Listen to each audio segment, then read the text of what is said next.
Welcome back to my YouTube channel. Alfred വെഗ്നറിനെ കുറിച്ച് കേട്ടിട്ടുണ്ടോ നിങ്ങൾ? ആൽഫ്രഡ് വെഗ്നർ അദ്ദേഹം വളരെ പ്രശസ്തനായ ഒരു ജർമ്മൻ ഭൗമശാസ്ത്രജ്ഞനായിരുന്നു. 1915 അദ്ദേഹം ഒരു പുസ്തകം പബ്ലിഷ് ചെയ്തു. ആ പുസ്തകത്തിന്റെ പേര് the origin of the continents and oceans. ആ പുസ്തകത്തിൽ അദ്ദേഹം മുന്നോട്ട് വെച്ച വളരെ പ്രശസ്തമായിട്ടുള്ള ഒരു ആശയമായിരുന്നു ഫലകചലന സിദ്ധാന്തം. എന്താ ഫലകചലന സിദ്ധാന്തം എന്ന് പറയുന്നത്? നിങ്ങൾക്ക് എല്ലാവർക്കും അറിയുന്നുണ്ടാവും, പണ്ട് ഭൂമിയിൽ ഒരൊറ്റ ഭൂഖണ്ഡമായിരുന്നു ഉണ്ടായിരുന്നത്. അതാണ് പാൻജിയ. അതിനു ചുറ്റുമായിട്ട് ഒരു സമുദ്രം. അത് പിന്നീട് രണ്ടായി വേർപിരിഞ്ഞു. അതാണ് ലൗറേഷ്യ, ഗോണ്ട്വാന. കാലങ്ങൾക്ക് ശേഷം അത് വീണ്ടും വേർപിരിഞ്ഞ് ഇന്ന് കാണുന്ന 7 ഭൂഖണ്ഡങ്ങളുണ്ടായി. ഇതിൽ നിന്ന് വളരെ വ്യക്തമായിട്ടൊരു കാര്യം നമുക്ക് മനസ്സിലാക്കാനായിട്ട് സാധിക്കും. ഭൂമിയിലെ കരഭാഗങ്ങളായിട്ടുള്ള ഭൂഖണ്ഡ ഭാഗങ്ങൾ, അതുപോലെ തന്നെ സമുദ്ര അല്ലെങ്കിൽ കടൽത്തറ ഭാഗങ്ങളൊക്കെ എല്ലായ്പ്പോഴും ചലനത്തിന് വിധേയമാകുന്നുണ്ട് എന്നുള്ളത്. അതുപോലെ ഇന്ന് ഏറെ ചർച്ച ചെയ്യപ്പെടുന്ന ഒരു വിഷയമാണ് ഹിമാലയത്തിന്റെ ഉയരം. വർഷം തോറും 1 മില്ലിമീറ്റർ മുതൽ 5 മില്ലിമീറ്റർ വരെയാണ് ഹിമാലയത്തിന്റെ ഉയരം കൂടുന്നത്, പ്രത്യേകിച്ച് എവറസ്റ്റിന്റെ. അതിന്റെ കാരണവും ആൽഫ്രഡ് വെഗ്നറിന്റെ ആശയം തമ്മിൽ വളരെയധികം ബന്ധമുണ്ട്.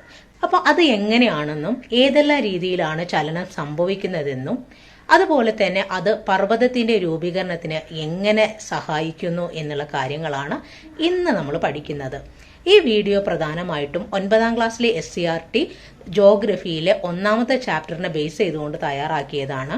എല്ലാവർക്കും വീഡിയോയിലേക്ക് സ്വാഗതം.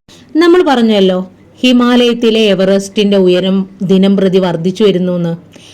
ആ കാര്യം നമുക്ക് മനസ്സിലാക്കുന്നതിന് മുൻപ് ഇവിടെ ശിലാമണ്ഡല ഫലകങ്ങളെ കുറിച്ച് പറയുന്നുണ്ട്. അതിന്റെ ചലനങ്ങളെ കുറിച്ച് നമ്മൾ വ്യക്തമായിട്ട് അറിഞ്ഞിരിക്കണം. നോക്കിയേ, ലോകത്തിലെ ഉയരമേറിയ പർവ്വത നിരകളിൽ ഒന്നായ ഹിമാലയം അതിങ്ങനെ വളർന്നുകൊണ്ടിരിക്കുന്നതിന്റെ കാരണം ഭൗമപാളികളുടെ ചലനമാണ്. വൻകരയും സമുദ്രഭാഗവും ചേർന്ന ശിലാപാളികളാണ് ടെക്ടോണിക് ഫലകങ്ങൾ എന്ന് പറയുന്നത്. ഇവ ശിലാമണ്ഡലത്തിലാണ് സ്ഥിതി ചെയ്യുന്നത്. ശിലാമണ്ഡലം എന്ന് പറയുന്നത് ഭൂമിയുടെ ഏറ്റവും പുറമെയുള്ള കനം കുറഞ്ഞ പാളിയായ ഭൂവൽക്കവും ഭൂമിയുടെ 2ാമത്തെ പാളിയായ മാൻഡിലിന്റെ മുകൾ വശവും ചേർന്നതാണ്. ശിലാമണ്ഡലത്തിന് തൊട്ട് താഴെയാണ് ഉയർന്ന താപത്താൽ ശില ഉരുകി അർദ്ധദ്രവാവസ്ഥയിൽ സ്ഥിതി ചെയ്യുന്ന അസ്തനോസ്ഫിയർ ഉള്ളത്. ഈ അസ്തനോസ്ഫിയറിൽ മൊത്തം ശിലാദ്രവം അഥവാ മാഗ്മയാണ്. അസ്തനോസ്ഫിയറിലെ മാഗ്മയുടെ ചലനം കാരണം ശിലാമണ്ഡലത്തിലെ ടെക്ടോണിക് ഫലകങ്ങൾക്ക് ചലനമുണ്ടാവുന്നു. 3 രീതിയിലാണ് ഈ ചലനം സംഭവിക്കുന്നത്. 1 സംയോജക സീമ, 2 വിയോജക സീമ, 3 ഛേദക സീമ. അതില് സംയോജിത സീമ എന്ന് പറയുന്നത് ഈ ചിത്രത്തിലുള്ളതുപോലെ 2 ശിലാഫലകങ്ങൾ തമ്മിൽ അവയുടെ അരികുകൾ അടുത്തടുത്ത് വരുന്ന ചലനമാണ്. ഇനി വിയോജക സീമ എന്ന് പറഞ്ഞാൽ 2 ശിലാഫലകങ്ങളുടെ അരികുകൾ പരസ്പരം അകന്നു മാറുന്നതാണ് വിയോജക സീമ. ഛേദക സീമ എന്ന് പറഞ്ഞാൽ 2 ശിലാഫലകങ്ങൾ പരസ്പരം തിരശ്ചീനമായിട്ട് ഉരസി നീങ്ങുന്നതാണ്. അപ്പോൾ ഈ 3 ചലനങ്ങളും നിരന്തരമായിട്ട് നമ്മുടെ ഭൂമിയുടെ ഉപരിഭാഗത്ത് നടക്കുന്നുണ്ട്. അതിൻ്റെ ഫലമായിട്ടാണ് ഇന്ന് 7 ഭൂഖണ്ഡങ്ങൾ രൂപപ്പെട്ടിട്ടുള്ളത്. അത് മാത്രമല്ല, അഗ്നിപർവ്വത സ്ഫോടനങ്ങളും സംഭവിക്കുന്നത് ഈ ചലനം കാരണമാണ്.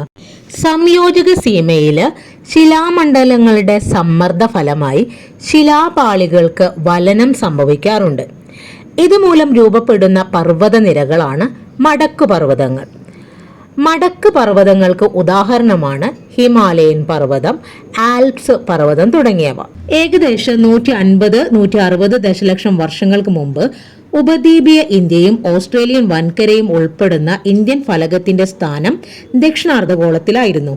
പിന്നീട് ഇത് വടക്കോട്ട് നീങ്ങി യുറേഷ്യൻ ഫലകത്തിനടുത്ത് വന്നപ്പോൾ ഈ ഫലകങ്ങളുടെ ഇടയിൽ നിലനിന്നിരുന്ന തെതീസ് സമുദ്രത്തിന്റെ അടിത്തട്ട് മടങ്ങി ഉയർന്നു വരാൻ തുടങ്ങി.